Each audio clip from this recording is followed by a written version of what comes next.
ருத்ராட்ச கோட்டை, கையில் ராகவேந்திரா காப்பு இருக்கும். அந்த ஒயிட் அண்ட் ஒயிட் பைஜாமா. இப்போ அண்ணாமலை படம் வந்தப்பலாம் அதே போல் ஒயிட் அண்ட் ஒயிட் போகணும். ரொம்ப சந்தோஷமாக இருக்கும். அவர் படம் ரிலீஸ் ஆகுதுனால தீபாவளி, பொங்கல், ரம்ஜான், கிறிஸ்மஸ் இப்படி எல்லா ஒட்டுமொத்த திருவிழாக்கள் ஒன்றா வர மாதிரி ஒரு சந்தோஷம் மகிழ்ச்சியாக இருக்கும். அதாவது ரசிகர்களுடைய கொண்டாட்டத்தை ரசிகர்களோடு பார்க்குறது அது பெரும் பெரும் மகிழ்ச்சியாக, அது வார்த்தைகளே இல்லை. அவ்வளோ உணர்வுபூர்வமாக அதை ரசிப்போம் அந்த நாள் காட்சி. அதுக்கப்புறம் இப்போ அதிகமாக நான் பார்க்குற படமே பாபாவும் ஸ்ரீராகவேந்திரா படமும் தான். ரசிகர் மன்றத்தில் ரஜினிகாந்த் ரசிகர் மன்றத்தில் மட்டும்தான் எந்த ஒரு வேற்றுமையே இல்லை சார். அங்கே மதம் இருக்காது, ஜாதி இருக்காது, இனம் இருக்காது. ஆணும் பெண்ணா இருந்தா கூட ஒன்னா கை குலுக்கிக்கும். அந்த ஒரு அனுபவத்தில் எல்லாரும் கூட பழகுறப்போ அந்த தான்ற சாமி, தான்ற மதம் இதெல்லாம் கொஞ்சம் கொஞ்சமா அப்படியே மறைஞ்சு போச்சு. சார் வணக்கம். வணக்கம் சார். ஓம் கிரியா பாபாஜி நமோ. சூப்பர் ஸ்டாருடைய 50 ஆண்டு கால திரைப்பயணத்தை ஒட்டி நிறைய சூப்பர் ஸ்டாரோட ரசிகர்களை நம்ம சந்திச்சு பேசிக்கிட்டு இருக்கோம். அந்த வகையில் இன்னைக்கு உங்களை நம்ம மீட் பண்ணுறோம். எப்படி நீங்கள் வந்து ஒரு ரஜினியின் ரசிகனாக மாறுறீங்க? அந்த மொமெண்ட் எப்படி? அதாவது பில்லா படம் ரிலீஸ் ஆகிறப்போ அம்மா தான் என்னை கூட்டின்னு போய் காட்டுறாங்க பில்லா படத்தை. அந்த படம் பார்த்துட்டு வந்துட்டு ஒரே நான் அந்த பெல்ஸு வந்த புதுசு அது. அதே போல் பெல்ஸு தைக்கணும் எனக்கு வேணும்னு அதே போல் தைச்சி போட்டாங்க. அது அம்மா தான் காட்டுது. எதுனா அழுதுனாக்கா ரஜினி படம் ரிலீஸ் ஆகுது, உன்னை இட்டுன்னு போகிறேன் அப்படின்வாங்க. ஸோ அம்மா தான் சினிமாக்கெல்லாம் இட்டுன்னு போவாங்க. அப்போ அப்படியே அவர் படம் ஃபுல்லாக என்ன சொல்கிறது ஊறிட்டார் ரஜினி சார். அப்போது இந்த பில்லா படத்தில் சூப்பர் ஸ்டாராக மாறிட்டார் அவர். ஒரு சூப்பர் ஸ்டாராக உருவான நேரம் அது. ஆமாம். அதன் பிறகு எவ்வளவோ வெற்றி படங்கள். எப்படி இருந்தது அந்த காலகட்டங்கள்லாம்? நீங்களும் வந்து உங்களுடைய இளம் வயதில் படங்கள்லாம் அவரு போல் ஹேர் ஸ்டைல்லாம் இருக்கும். அப்போது ருத்ராட்ச கோட்டை, கையில் ராகவேந்திரா காப்பு இருக்கும். அந்த ஒயிட் அண்ட் ஒயிட் பைஜாமா. இப்போ அண்ணாமலை படம் வந்தப்பலாம் அதே போல் ஒயிட் அண்ட் ஒயிட் போகணும். ரொம்ப சந்தோஷமாக இருக்கும். அவர் படம் ரிலீஸ் ஆகுதுனால தீபாவளி, பொங்கல், ரம்ஜான், கிறிஸ்மஸ் இப்படி எல்லா ஒட்டுமொத்த திருவிழாக்கள் ஒன்றா வர மாதிரி ஒரு சந்தோஷம் மகிழ்ச்சியாக இருக்கும். அதாவது ரசிகர்களுடைய கொண்டாட்டத்தை ரசிகர்களோடு பார்க்குறது அது பெரும் பெரும் மகிழ்ச்சியாக, அது வார்த்தைகளே இல்லை. அவ்வளோ உணர்வுபூர்வமாக அதை ரசிப்போம் அந்த நாள் காட்சியை. மறக்க முடியாத கொண்டாட்டம்னா எதை சொல்வீங்க? நிறைய படங்கள் ரிலீஸ் ஆகிருக்கு. முதல் நாள் முதல் காட்சி பார்த்துருப்பீங்க. அதில் இந்த ஒரு கொண்டாட்டத்தை என் வாழ்நாளில் நான் மறக்கவே முடியாது. கபாலி சார். அதாவது ரிலீஸ் ஆன அன்றைக்கி ராத்திரி ஸ்பெஷல் ஷோ நைட்டெல்லாம் வந்து ஒரே எல்லாருமே டிஷர்ட்டு, கபாலி டிஷர்ட்டு. நான் 25 வருஷத்துக்கு அப்புறம் எப்படி வரணும் அதே போல் அந்த டைலாக் போட்டுக்கிட்டு அந்த பாட்டை போட்டுக்கின்னு காரு, பைக்கு, அந்த பைக்லேயோ கார்லேயோ எல்லாம் ஊர்வலமாக போயிட்டு ரொம்ப சந்தோஷமாக இருந்தது. அன்றைக்கி ஃபுல்லாக வீட்டுக்கே வரல. மொத்த காட்சிகளும் பார்த்துட்டு அன்றைக்கி நடுராத்திரி தான் மறுபடியும் வீட்டுக்கு வந்தேன். மறுநாள் எழுந்திரிச்சு எப்போ போல் மார்னிங் ஷோ போயிட்டேன். அது மறக்க முடியாதது கபாலி. எத்தனை முறை பார்ப்பீங்க சார் ஒரு படம் ரிலீஸ் ஆகுதுன்னா? சார் தலைவர் படம் மட்டும் நான் கணக்கு வச்சுக்கிறதே கிடையாது சார். அதாவது கணக்கு வச்சுக்கணும்னு ஒரு படம் எதுனாக்கா பாபாவும் ஸ்ரீராகவேந்திரார் தான். அதாவது நான் ரொம்ப விரும்பலை. நான் ஒரு வேறு ஒரு இதில் என்ன இப்படிலாம் அப்படின்ற மாரி. ஆனால் தலைவருக்காக போய் பார்க்கணுமே, என் தலைவர் இருக்காரு அந்த முகத்தில் அப்படின்னு. அதுக்கப்புறம் இப்போ அதிகமாக நான் பார்க்குற படமே பாபாவும் ஸ்ரீராகவேந்திரா படமும் தான். இப்போ அவரை மாதிரி நீங்களும் ஒரு ஆன்மீகவாதியாக மாறிட்டீங்களா? அவரை மாதிரி ஆன்மீகவாதினாக்கா அவர் மேலே திணிக்கிற மாதிரி ஆகிடும், ஒரு மதத்தையோ ஒரு இதையோ. எனக்கு அறியாமலையோ அவர் ஒரு ஆன்மீக குரு. சில கருத்துக்கள் வந்து என்னை உள்ளுக்குள்ள விதைச்சது. என்னை அறியாமலே நாங்கள் போகிற ரசிகர் கூட பழகிறப்போ அங்கே இந்து, முஸ்லீம், கிறிஸ்டின் இருப்போம். இப்போ கட்சிக்காரங்கள் பார்த்தீங்கன்னு வச்சுக்கோங்க, அங்கே ஜாதி வேற்றுமை இருக்கும், மத வேற்றுமை இருக்கும். ஆனால் ரசிகர் மன்றத்தில் ரஜினிகாந்த் ரசிகர் மன்றத்தில் மட்டும்தான் எந்த ஒரு வேற்றுமையே இல்லை சார். அங்கே மதம் இருக்காது, ஜாதி இருக்காது, இனம் இருக்காது. ஆணும் பெண்ணா இருந்தால் கூட ஒன்றா கை குலுக்கிக்கும். அந்த ஒரு அனுபவத்தில் எல்லாரும் கூடயும் பழகுறப்போ அந்த தான்ற சாமி, தான்ற மதம் இதெல்லாம் கொஞ்சம் கொஞ்சமாக அப்படியே மறைஞ்சு போச்சு. நீங்கள் எப்போ அந்த ஸ்பிரிச்சுவலான பாதைக்கு போனீங்க? ஏன்னா அவரும் வந்து ஆரம்ப காலத்தில் அவரே நிறைய இடங்கள்ல சொல்லியிருக்காரு, அவருக்கு வந்து சில தனிப்பட்ட பழக்க வழக்கங்கள் இருந்துச்சு. அதெல்லாம் அவர் ரசிகர்களுக்கு ஒரு மெசேஜாகவும் சொன்னார். அனுபவிச்சு சொல்கிறேன், தம் அடிக்காதீங்க, தண்ணி அடிக்காதீங்க அப்படின்லாம் சொன்னார். இன்றைக்கி வரைக்கும் அதை நிறைய ரசிகர்கள் ஃபாலோ பண்ணுறதையும் நம்மளால் பார்க்க முடியுது. ஒரு கட்டத்தில் அவரும் வந்து தன்னை வந்து ஒரு ஆன்மீகவாதியாக இமயமலைக்கு போனார். படங்கள் நீங்கள் சொன்ன மாதிரி பாபா படம் எடுத்ததுக்கப்புறம் தான் நிறைய ரசிகர்கள் வந்து ஆன்மீகத்துக்குள்ளே போக ஆரம்பித்தாங்க. இப்படி அவர் வந்து ஒரு முன்மாதிரியாக இருந்திருக்காரு. உங்கள் லைஃப்பில் இந்த ஆன்மீகம் இல்லை பாபாஜி இதெல்லாம் வந்து எப்படி வந்தது? அது எப்படின்னா சார், ரஜினி சார் வந்து அரசியலுக்கு வரன்னுட்டு திடீர்னு அரசியல் வேண்டாம் அப்படின்ட்டு அதுக்கப்புறம் அந்த மக்கள் மன்றத்தையே வந்து கலைக்கிறாரு. அப்போது ரொம்ப மன வேதனை ஆகிப்போச்சு. என்ன இது எல்லாம் போச்சே அப்படின்ற மாதிரி. நான் அப்போது ரொம்ப ட்ரிங்க் அவர் சொன்ன எந்தெந்த பழக்கம் இருக்கக்கூடாதுனாரோ அதெல்லாம் அதிகமாக இருந்தது. குடி, போதை வஸ்துகள், இச்சைகள் இருக்கும் மெயினாக. அந்த இச்சைகள்லாம் போட்டு ஒரே குழப்பம். நல்லா குடிச்சிட்டு இருக்கப்போ ஒரு நாள் அதிகாலையில் இந்த கலியுகத்தில் இப்படி நடக்குமான்றது எனக்கு அந்த அற்புத அதிசயம் நடந்தது. அதை நான் நீங்கள் சொல்லணும்னு சொன்னால் நான் சொல்கிறேன் சார். ஒரு அதிகாலையில் நான் மார்னிங்கில் நைட்டெல்லாம் நல்லா ட்ரிங்க் நான்வெஜ் சாப்பிட்டு காலையில் வானத்தை பார்த்து அப்படியே உட்காந்துன்னு இருக்கேன். என்னடா வாழ்க்கை இது, நம்ம வேலை செஞ்ச ஃபேக்ட்ரி லாக் அவுட் ஆகிடுச்சு, நம்ம வீடு ஐவஸில் அடிச்சிட்டாங்க, தலைவர் அரசியலுக்கு வருவாருன்னு நல்லா ஊர் ஃபுல்லாக கொடி கட்டி பறந்தோம், நம்மளை ஒருத்த கேலி கிண்டல் பண்ணுற அளவுக்கு நம்ம ஆகிட்டோம், நம்மளால் கெத்தாக இப்படி மாறத்துக்கும் இல்லையே, இருந்தாலும் நம்ம உண்மையான ரசிகை எந்த கட்சிக்கும் போல எதுவும் இருக்கிற அந்த ஒரு கெத்து இருக்குது நம்மளுக்கு போகிறோன்ட்டு இந்த சூழ்நிலை இந்த அதிகாலையில் இப்படி நினச்சிக்கிட்டு வானத்தை உத்து பார்த்துக்கிட்டு இருக்கிறப்போ ஒரு ஒளி, ஒரு நட்சத்திரம் விழுந்தால் எப்படி இருக்குமோ அதுமாரி ஒரு ஒளி வந்து நெத்தியில் அடிச்சுது. துடிச்சு பிடிச்சி எழுந்திரிச்சு வீட்டில் போய் ஒய்ஃப் வீட்டில் சொன்னேன், நைட்டெல்லாம் ஏதாவது குடிச்சிருப்பேன், வீடு அதெல்லாம் கெட்ட கனவாக இருக்கணும். இல்லை, நான் நேரடியாக உட்காந்து பார்த்தேன். அதிகாலை 4:30 5 மணிக்குள்ளே நடந்துச்சு. மறுநாளும் அதே போல் என்ன பண்ணேன், சரி. ஆனால் அன்றைக்கும் நான் வந்து யூஸ்வலாக எப்பவுமே இருக்கிற மாதிரி நான்வெஜ் சாப்பிட்றேன், எல்லாமே சாப்பிட்றேன். அதே போல் மொட்டை மாடியில் உட்காந்து வானத்தை பார்த்துன்னு இருந்து நேற்று வந்து இந்த ஒளி அது போல் வருமானு பார்த்தா ஒரு அக்பஞ்சர் பண்ணால் எப்படி இருக்கும் அதுமாரி ஒரு வேலெல்லாம் உடம்புல குத்தி இது நிஜமாக நடந்தது. இது கலியுகத்தில் நான் இதை ஷேர் பண்ணுறதுல ரொம்ப மகிழ்ச்சி அடைகிறேன். அப்படியே கீழே சாஞ்சிட்டேன், கண்ணை மூடிடுச்சு. 3ஆவது நாளும் என்ன பண்ணுறேன், அதே போல் தான் இயல்பான வாழ்க்கை வரேன்.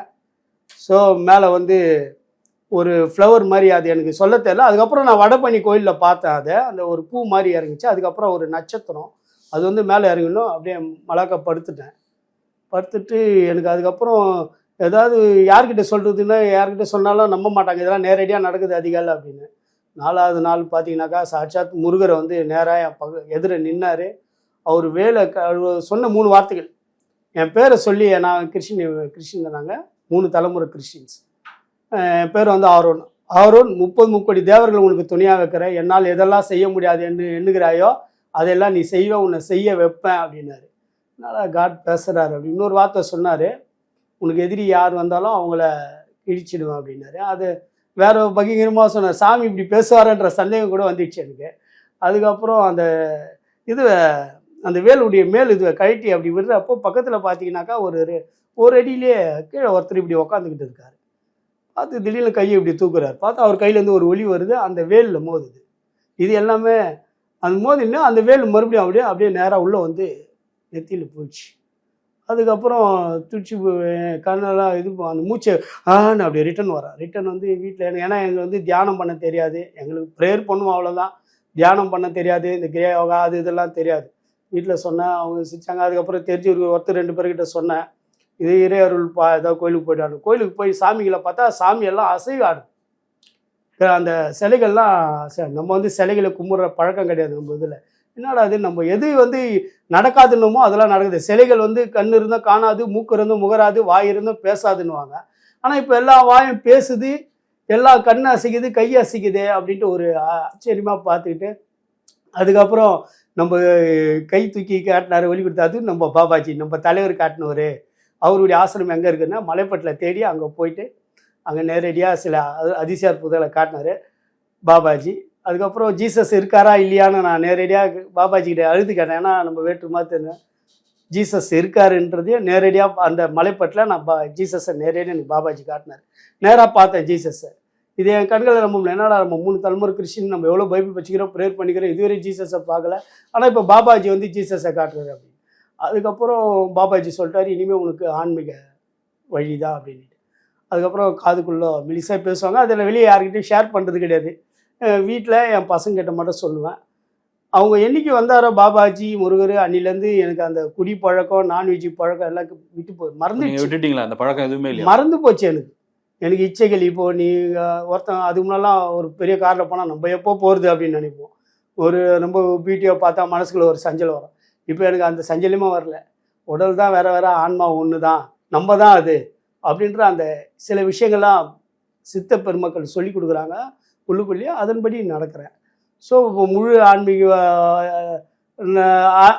முழுசாக நான் அவங்களா ஆகிட்டேன் பாபாஜி கிட்ட. எனக்கு அவரை தவிர வேறு யாரும் கிடையாது. நான் எப்போ வேலைக்காமனாக்கா அந்த மலைப்பட்டுக்கு போயிடுவேன்.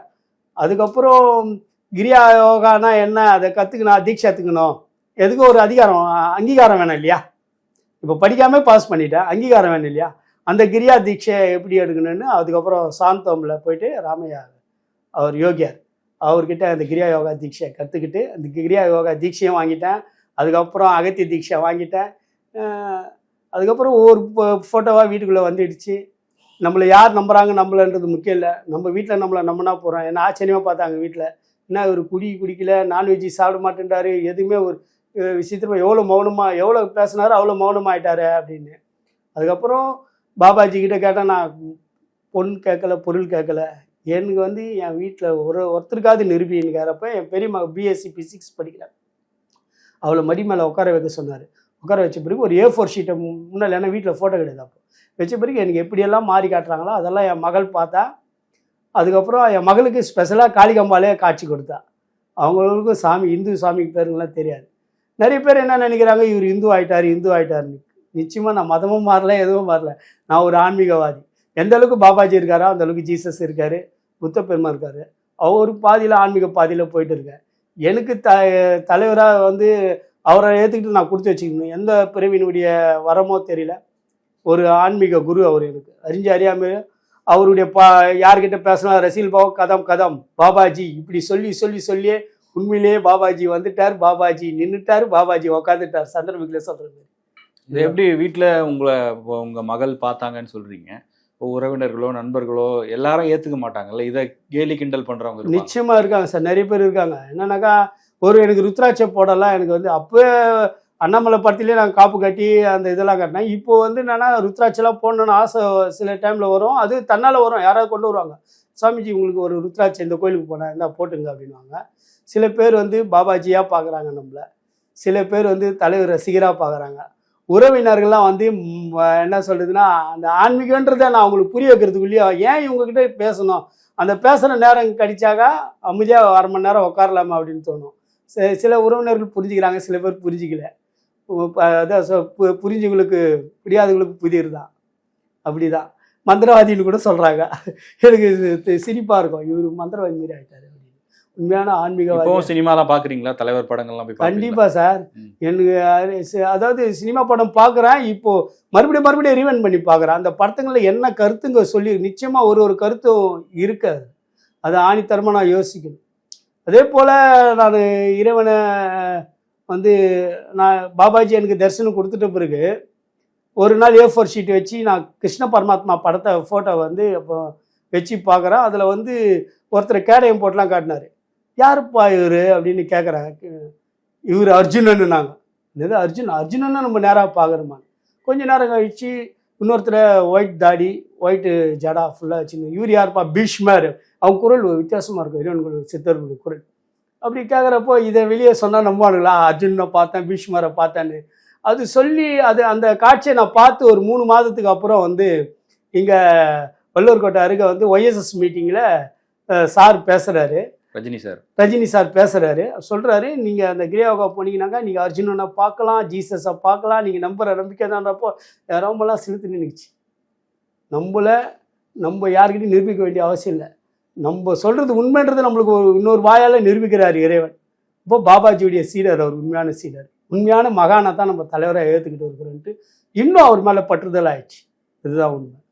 ஓகே, ரஜினி சார்கிட்ட வந்து என்னென்ன விஷயங்களை நீங்கள் கற்றுக்கிட்டீங்க சார்? இப்போ அவருடைய வாழ்க்கை, அவர் சொல்கிற விஷயங்கள் இருக்கும்ல, அதுலேருந்து நீங்கள் இன்ஸ்பயர் ஆன விஷயம் என்ன சொல்லுங்கள்? என்னன்னாக்கா யார் என்ன சொன்னாலும் நம்ம பாட்டு நம்ம வேலையை பார்த்துட்டு போயிட்டே இருக்கணும், தவக்கலை கத்திக்கிட்டு தான் இருக்கும், புரியுதுங்களா? அது ஒன்று பிடிச்சிக்கிட்டேன் நான். யார் என்ன சொன்னாலும் நான் கோயிலுக்கு போயின்னு இருக்கேன், யார் என்ன சொன்னாலும் மசூதிக்கு போகிறேன், யார் இந்த சர்ச்சுக்கு வராதுன்னா கூட இருக்கிறவங்களுக்கு எங்கே வேணால் சர்ச் இருக்குது, எங்கே வேணால் போய் ப்ரேயர் பண்ணிட்டு வரோம். அது விஷயம் பிடிச்சிக்கிட்டேன். அதே போல் உழைக்காமல் நம்ம வந்து சாப்பிட முடியாது, உழைக்காமல் கிடைக்கிறது வந்து நிலைக்காது. இது அவர் சொன்ன டைலாக். அதன்படி நம்ம உழைக்கிறத என்னவோ அதை வச்சு நிம்மதியாக சாப்பிட்றேன், இருக்கிறத வச்சு மன நிம்மதியாகிறேன், சந்தோஷமாகிறேன். நான் ஒரு இறை ஆண்மையை நான் அடைஞ்சிட்டேன்ற ஒரு முழுமையில் இப்போ சொல்கிறாரு. இப்போ அவர் வந்து என்னதான் எல்லா மதங்களுக்கும் பொதுவானவராக தன்னை நினைச்சாலும் அவர் மேலே ஒரு சில சாயங்கள் இருக்கு, ஒரு சில அடையாளங்கள் இருக்குல்ல, அவரை சங்கின்னு சொல்லுவாங்க. கண்டிப்பாக சார், அதுமாரி சொல்கிறாங்க. அது வந்து அதனாலேயே நான் வந்து பெரும்பாலும் உங்ககிட்ட வந்து இவரால் தான் வந்து ஆணித்தரமாக பாபாஜி உணர் இது தான் சொல்லுவாங்க. இவர் அவரை ரசித்ததுனால தான் இவர் பாபாஜி சீடன். இதுக்கும் அவருக்கும் சம்மந்தமே கிடையாது. நான் அவர் ரசிகரானது பாபா படத்தில் இல்லை, பில்லா படத்தில் நான் ரசிகராக இருக்கேன். அவர் என் உடலில் அப்படியே என்ன சொல்கிறது, நாடி நரம்பு ரத்தம் சதையெல்லாம் ஊறி போனவர் ரஜினிகாந்த் என்ற ஒரு காந்தம். இன்னைக்கு வந்து அதே இந்த உடலில் வந்து பாபாஜி வந்து நாடி நரம்பெல்லாம் ஊறி போயிட்டார். இதை ஏற்றுப்பாங்களா? சில பேர் சொல்கிறீங்க, என்ன 1000 சொல்லிக்கிட்டு போட்டோமே. அதாவது இறைவன்களுக்கும் சித்தர்களுக்கும் தெரியும் அவர் யாருன்ட்டு. அவர் வந்து ஒரு இறை மகன், சரிங்களா? அவர் வந்து ஒரு வாழும் யோகி. அதில் வந்து மாற்று கருத்தே கிடையாது. அது வந்து புரிஞ்சவங்களுக்கு தான் புரியும், தெரியாதுங்க 1000 பேர் சொல்லிட்டு போவாங்க. இது மாய உலகத்தில் எல்லாத்தையும் அப்படி தட்டி விட்டு போனோம், அதுதான் சொல்லுவார். யாருக்கும் ரிப்பீட் கொடுக்க மாட்டார். அதெல்லாம் என் வாழ்க்கையில் இப்போ நடந்துக்கிட்டு இருக்குது, அனுபவபூர்வமாக பார்த்துட்டு இருக்கேன். யார் என்ன சொன்னாலும் சரி, நம்ம பாட்டு நம்ம மனசுக்கு இந்த சாமி கும்பிடுதா, அது சின்ன சாமி, ஒரு கல்லாக வச்சா கூட எனக்கு 10 நிமிஷம் தான் அந்த கல்லில் என்ன கடவுள் இருக்காரோ தெரியல, வணங்கிட்டு போயிட்டே இருக்கேன். யார் என்ன சொன்னா என்ன, இப்படி தான் போயிட்டு இருக்கு. அப்போ நீங்கள் ரசிகராக இருந்து நீங்கள் ஒரு சில விஷயங்கள் நீங்கள் ஆன்மீகத்துக்குள்ளே போயிருக்கீங்க, உங்களுக்கு இருந்த தீய பழக்கங்கள் எல்லாம் கைவிட்டுருக்கீங்க. இருந்தாலும் சொல்லுவாங்கல்ல, என்ன நீ உங்கள் லைஃப்பில் நீங்கள் என்னத்தை பார்த்துட்டீங்க, ரசிகர்களாக இருந்து அவர் பின்னாடி போய் என்னத்தை சாதிச்சிங்கன்ற கேள்விகளை நீங்கள் எதிர்கொண்டிருக்கீங்க. அவர் ரசிகராக இருக்கிறதே ஒரு பெரிய பாக்கியம் தான் சார். அதுதான் சொல்கிறேண்ணே. எவ்வளோ சார் என்னெல்லாம் விட முடியுமா சார்? ட்ரிங்க்குன்றதே ஒரு இதுதான் சார். 24 மணி நேரமும் ட்ரிங்க்கு, நான்வெஜ் இல்லாமல் உலக இச்சையில் இதை விட்டேனே, இதோட எனக்கு வேறு என்ன சார் வேணும்? அதனால் கடவுள், அதாவது அதுக்கு ஒரு முதல் படிக்கட்டே வந்து சார் தான் சார். வேற என்ன, நம்மளுடைய ஒழுக்கத்துக்குரிய ஒரு நல்ல ஒழுக்கத்தை வந்து சொல்லியிருக்காரு. உன் தாய் தகப்பனை பாரு, உன் மனைவி. கடவுளை பார்த்த பிறகு எனக்கு கூட ஒரு இது வந்துடுச்சு, எங்கன்னா போய் மலையில் உட்காந்து எல்லாமே கண்ணுக்கு தெரிறாங்களே, நம்ம கூட பேசுகிறாங்களேன்னு. ஆனால் இறைவன் அவருடைய வாயை வந்து நம்மளுக்கு பயன்படுத்தி சொல்கிறார், முதல்ல உன் குடும்பத்தை பாரு, இது பாரு, இருக்கிற வரையும் சம்சாரத்துக்குள்ளே இருந்தால். அதுதான் உண்மை. சித்தர்களுடைய வழிபாட வீட்டில் இருந்துக்கிட்டே நம்ம வாழணும். நம்மளை சுற்றி என்ன பிரச்சனை இருந்தாலும் அந்த பிரச்சனைக்கு மத்தியில் இன்னைக்கு வாழ்றது தான் சார் கெத்து. அதை தான் சார். இத்தனை வருஷமாக அவர் ஒரு உச்ச நட்சத்திரமாகவே இருக்கார், 50 வருஷமாக சூப்பர் ஸ்டாராக இருக்கார். எப்படி அது சாத்தியம்னு பார்க்குறீங்க? அவரோட வயசில் பல பேர் வந்து நடிப்புலேருந்து ஒதுங்கி இருப்பாங்க, அரசியலில் இருக்கவங்க கூட அரசியலை விட்டு ஒதுங்கி இருக்கலாம். ஆனால் இன்றைக்கும் வந்து ஒரு உச்ச நட்சத்திரமாக, கமர்ஷியலாக எல்லா வகையிலையும் சக்ஸஸ்ஃபுல்லாக இருக்கார்ல, அதுக்கு வந்து என்ன ரீசன் நினைக்கிறீங்க? உழைப்பு சார். அந்த உழைப்பு உண்மை இருந்தது. நேரத்தை வந்து சரியாக கடைப்பிடிப்பார் சார். என்ன அவர் சொல்லியிருக்காரு, நான் வந்து ஏனல்ல குதிரை அப்படின்னு, எப்போ இருந்தாலும் எழுந்திரிச்சு வருது.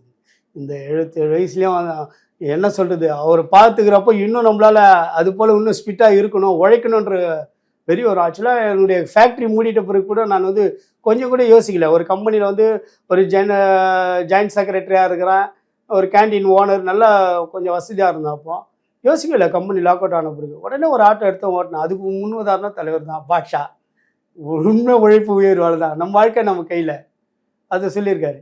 அதுதான், அவரு உண்மையாக இருக்கார், உழைக்கிறாரு, எல்லாரையும் மதிக்கிறாரு. அந்த எந்த ஒரு டைரக்டரையும் அவர் சொல்லியிருக்காரு, நான் ஷூட்டிங் ஸ்பாட்டில் போயிட்டேன்னா அவங்க தான் எனக்கு எல்லாமே அப்படின்னு. அந்த ஒன்று போகாதுங்களா? ஒரு நெல்சன் வராரு, இவருடைய கெத்துக்கு எழுந்திருச்சு நிற்கிது, வாங்க நெல்சன்றாரு. இதோட உயர்வு எப்படி? இதுதான். உங்கள் வீட்டில் எல்லாரும் அந்த மாதிரி ரஜினி சாரோட ஃபேன்ஸாக இருப்பாங்களா எப்படி? ஆமாம் சார். என் பசங்க வந்து பிறந்த உடனே ஒரு வயசுலேயே வந்து காது குத்துக்கு மேடம் சார் ஃபோட்டோ போட்டு பத்திரிக்கை அதுக்குன்னு தனியாக அடித்தேன்.